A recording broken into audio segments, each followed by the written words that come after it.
আসসালামু আলাইকুম। আবারও চলে এসেছি আপনাদের সামনে। আজকে সম্পূর্ণ একটা বেদনাদায়ক টপিক নিয়ে কিছু বলবো। আপনারা সোশ্যাল মিডিয়ায় যারা ইউজ করছেন দেখতে পাচ্ছেন, বাংলাদেশের ৬৪টি জেলার মধ্যে বেশ কয়েকটি জেলা জলমগ্ন এবং আমাদের ত্রিপুরারও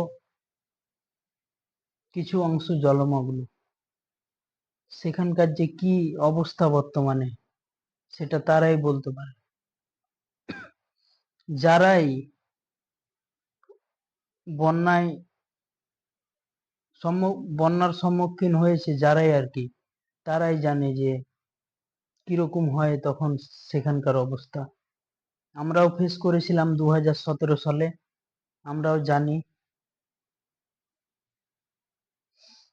তো আপনারা দেখতেই পাচ্ছেন সেখানকার অবস্থা সত্যিই খুব ভয়াবহ। বিপদ সীমার উপর দিয়ে জল বইছে। আমি এর আগে এত বন্যা দেখেছি এরকম মনে হয় কোনোবার দেখিনি। ছোট ছোট বাচ্চা, গরু, মহিষ, মহিলা, সবার অবস্থা করুণ। এই অবস্থায় সকলের উচিত ওদের পাশে দাঁড়ানো, বন্যা কবলিত এলাকার মানুষজনের পাশে দাঁড়ানো। আমরা তো এদেশে, আমরা তো ইন্ডিয়ায় আছি, আমরা তো কিছুই করতে পারবো না প্রত্যক্ষভাবে। পরোক্ষভাবে হয়তো ঈশ্বরের কাছে এইটুকু চাইতে পারি যে সৃষ্টিকর্তার কাছে প্রার্থনা করে যে ভালো রাখেন, প্রার্থনার মাধ্যমে আর কি যেটুকু পারি চাইবো।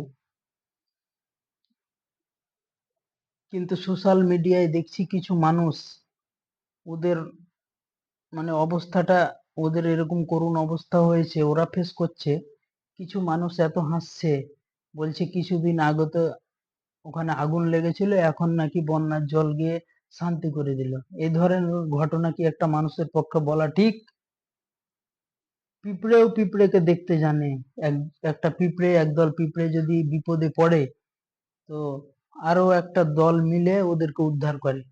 কিন্তু মানুষ হয়ে মানুষের পাশে দাঁড়ানো তো দূরের কথা, খোঁচা দিচ্ছে সোশ্যাল মিডিয়ায় আমরা দেখছি। যে যেখানে বিপদে, সে যেই হোক না কেন, সবার পাশে দাঁড়ানো উচিত। জাত ধর্ম সবকিছু ভুলে আমরা প্রত্যক্ষভাবে না হেল্প করতে পারি, পরোক্ষভাবে তো পারবো তাদের মনোবল বাড়াতে। আর কিছু কিছু বাংলাদেশি ভাইও আবার বলছে যে ইন্ডিয়ার উপরে গজব নাজিল হবে। এটা কিন্তু ঠিক না ভাই। ইন্ডিয়ার সবাই তো আর খারাপ না। হয়তো কোনো বিদেশ বিদেশ নীতির ফলে জল ছাড়াছাড়ির ব্যাপারে একটু হয়তো ভুল হয়েছে, ওটা সরকার পক্ষের ব্যাপার। আমরা তো সবাই আর দোষী না। সুতরাং যে যে অবস্থানে আছে, আপনারা শক্ত থাকুন এবং প্রাকৃতিক বিপর্যয়ের মোকাবিলা করুন। ভালো থাকুন।